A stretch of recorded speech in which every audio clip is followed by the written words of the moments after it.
অনেক দিন তোমাদের সাথে দেখা হয়নি, কথা হয়নি, গল্প করা হয়নি, তাই মনটা একটু উসখুস করছিল আবার কবে তোমাদের সাথে আড্ডা দেওয়া যাবে।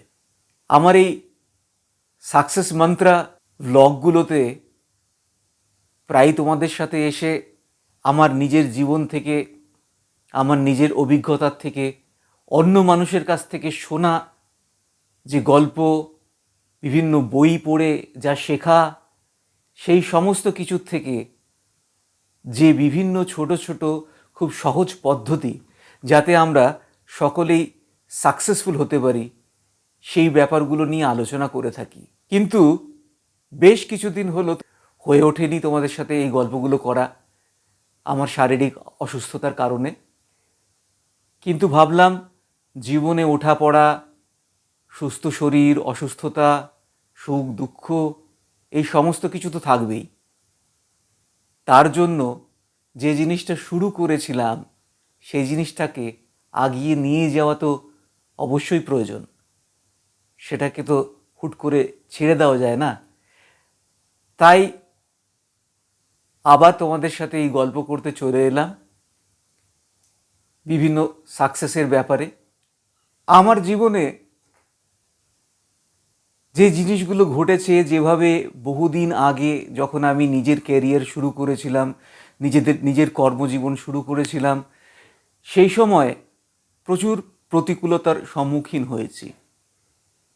তোমরা যারা আজকে হয়তো ভাবছো যে আমার সামনের যে ভবিষ্যৎ সেটা অন্ধকার, কি করব আমি জানি না, কোন দিকে আমি এগোবো, তার সঠিক দিক নিশানা আমার কাছে নেই, তাদের কাছে আমি একটাই কথা বলতে পারি, there is light always at the end of the tunnel. অন্ধকারের শেষে সবসময় আলো আছে। আমার জীবনের অভিজ্ঞতার থেকে আমি শিখেছি যে আমরা যদি থেমে না পড়ি, আমরা যদি হেরে না যাই, আমরা যদি প্রতিনিয়ত আমাদের প্রচেষ্টাকে একটু একটু করে যেতে পারি, তাহলে অবশ্যই সেই অন্ধকারের পরে আলো আমরা দেখতে পাব। আমি আমার জীবনে প্রচুর চাকরি করেছি, নিজের কনসালটেন্সি করছি, এবং আমি বিভিন্ন মাল্টিন্যাশনাল লিডিং অর্গানাইজেশনে বিজ্ঞাপনে এবং কমিউনিকেশনে, অ্যাডভার্টাইজিং অ্যান্ড কমিউনিকেশনের মধ্যে কাজ করে এসেছি। সেই কারণে আমি দেখেছি যে জীবনে এগিয়ে যাওয়ার জন্য মানুষের যে দৃঢ় প্রচেষ্টা, স্বপ্ন এবং আত্মবিশ্বাসের প্রয়োজন, সেগুলোই মানুষের জীবনে সবথেকে বড় সাকসেসের পাথে হয়ে দাঁড়ায়। কে কতখানি জীবনে শিক্ষা লাভ করেছে, কে কতখানি তার ব্যাকিং আছে, সোর্স আছে, কত টাকা পয়সা আছে, সেই সমস্ত জিনিসগুলো হয়তো কিছু ক্ষেত্রে ডেফিনেটলি মানুষের জীবনে সাহায্য করে, কিংবা তার ভাগ্য তার কাছে কতখানি অনুকূল কিংবা প্রতিকূল, সেগুলো যেরকম তাদের জীবনে ক্ষেত্রে সাহায্য করে। কিন্তু সব থেকে বেশি যে জিনিসটা মানুষের জীবনে সাকসেসের জন্য সহায় হয়ে দাঁড়ায়, সেটা হচ্ছে সে নিজে। আমরা বলে থাকি যে মানুষের যে তৃতীয় হাত, সেই হাতটাই সব থেকে শক্তিশালী, সেই হাতটা হচ্ছে অজুহাত। আমরা যদি আমাদের জীবনে এই অজুহাতগুলো না দিই, আমরা যদি দৃঢ় সংকল্প নিয়ে এগিয়ে চলে যেতে পারি, তাহলে আমরা সকলেই সাকসেসের দিকে কিন্তু এগিয়ে যেতে পারবো। আমি আমার নিজের চাকরি জীবন যখন শুরু করেছিলাম, খুবই কম বয়সে, 20-21 বছর বয়স তখন আমার, আমি সেলসের চাকরিতে ঢুকেছিলাম। তখন ইয়েলো পেজ বলে একটা ব্যাপার ছিল, যাতে ছোট ছোট বিজ্ঞাপন পাওয়া যেত, এবং বিভিন্ন কোম্পানিতে রাস্তায় রাস্তায় গিয়ে তাদের দরজা নেড়ে তাদের সাথে কনভিন্স করতে হতো যে কেন তোমরা ইয়েলো পেজে বিজ্ঞাপন করবে। এবং এই ইয়েলো পেজে বিজ্ঞাপন ছিল আমার জীবনের প্রথম কাজ। এবং তারপরে আমি কাজ করি ক্রেডিট কার্ড বেচার জন্য। সিটি ব্যাংকের ক্রেডিট কার্ড, সিটি ব্যাংকের ডিরেক্ট কোম্পানিতে নয়, তখন একটা জিনিস বলা হতো, এখনও নিশ্চয়ই আছে, ডিএসএ। ডিএসএরা হচ্ছে এই ব্যাংকগুলোর অ্যাসোসিয়েটস, ছোট ছোট কোম্পানি, যেখানে সকালবেলা পৌঁছাতে হতো শীত, গ্রীষ্ম, বর্ষা, মাথায় রোদ্দুর নিয়ে, বৃষ্টি নিয়ে, তারপরেই বেরিয়ে পড়তে হতো রাস্তায়, এবং পথে পথে বিভিন্ন রাস্তা ঠিক করে দেওয়া থাকতো, কে কোন রাস্তায় ঘুরবে। ঘুরে ঘুরে ফেরিওয়ালার মতন আমরা বিভিন্ন দোকানে গিয়ে, বিভিন্ন মানুষের কাছে গিয়ে এই ক্রেডিট কার্ড এবং তার আগে ধরো ইয়েলো পেজেস, সেগুলো বিক্রি করার চেষ্টা করতাম। এবং সেই সময়ে আমি যেটা দেখেছি যে লেনিন সারণীর ওখানে প্রচুর অফিসেস থাকতো, সেগুলোতে যেতাম, এবং সেই অফিসগুলোর বাইরে তখন দরজার মধ্যে পোস্টার লাগানো থাকতো, dogs and salesman are not allowed. অতএব সেলসম্যান এবং কুকুর মোটামুটি একই গোত্রীয় হিসেবে তাদের চোখে ছিল।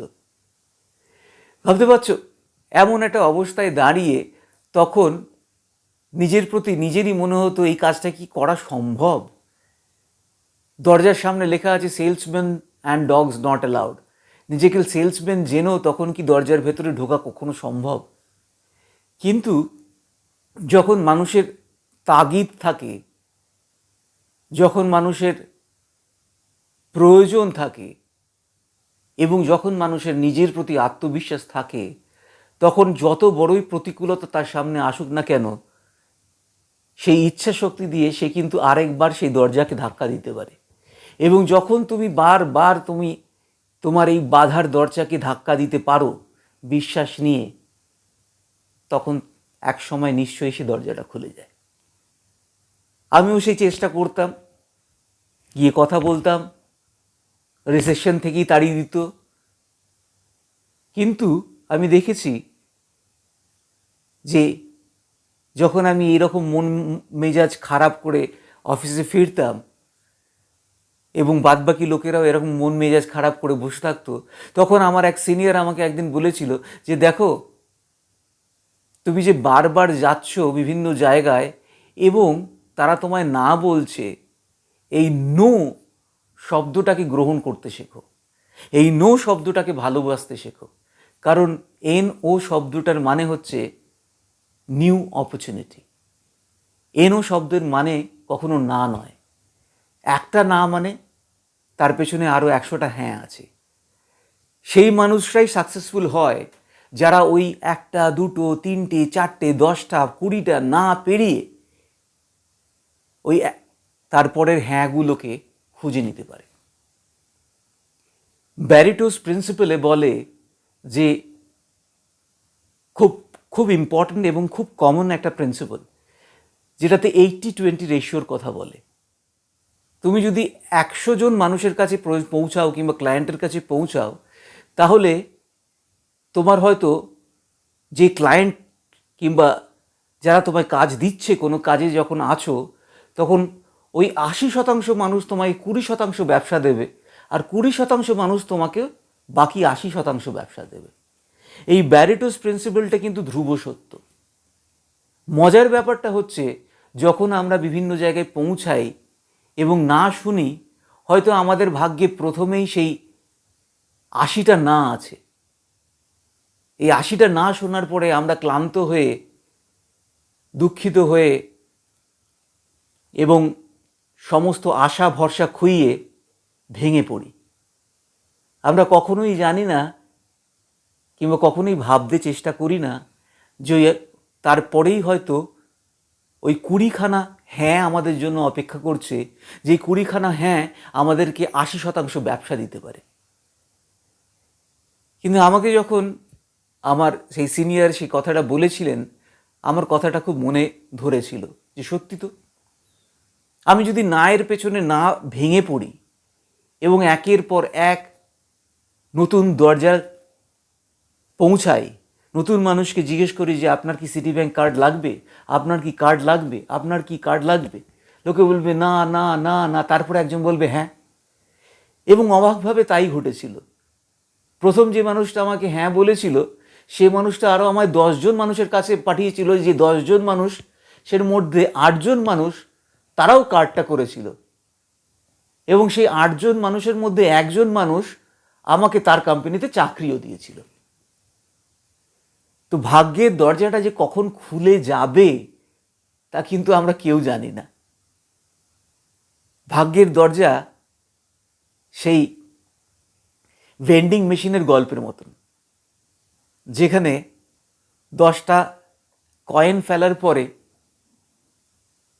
ভেতর থেকে আইসক্রিমটা বেরিয়ে আসতো।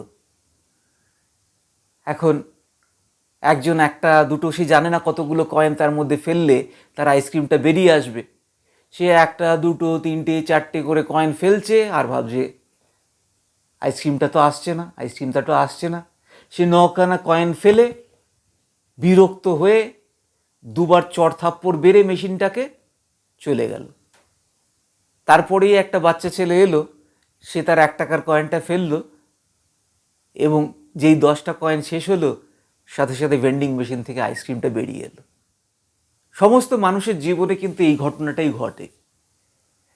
সেই কারণে একটা জিনিস আমাদেরকে মনে রাখতে হবে, যে যতই আমাদের সামনে না আসুক, প্রতিকূলতা আসুক, বাধা আসুক, তবুও আমাদেরকে নতুন দরজায় ধাক্কা দিতেই হবে, এবং একদিন আমাদের জন্য সেই ভবিষ্যতের সাকসেসের দরজা ডেফিনেটলি খুলে যাবে।